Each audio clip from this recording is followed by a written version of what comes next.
আসসালামু আলাইকুম। আজকে নিয়ে এসেছি চিকেন রান্না। এই রান্নাটি সবারই পছন্দ কম বেশি, বিশেষ করে আমার ছেলের।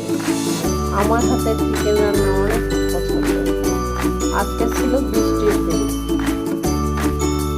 তখন বায়না করলো যে মা চিকেন রান্না করো। যেই কথা সেই কাজ, কি করবো, তাই চিকেন রান্না করলাম। রেসিপিটি কেমন লাগলো জানাবেন। ভালো লাগলে সাবস্ক্রাইব করুন আমার চ্যানেলটি, পাশে থাকুন।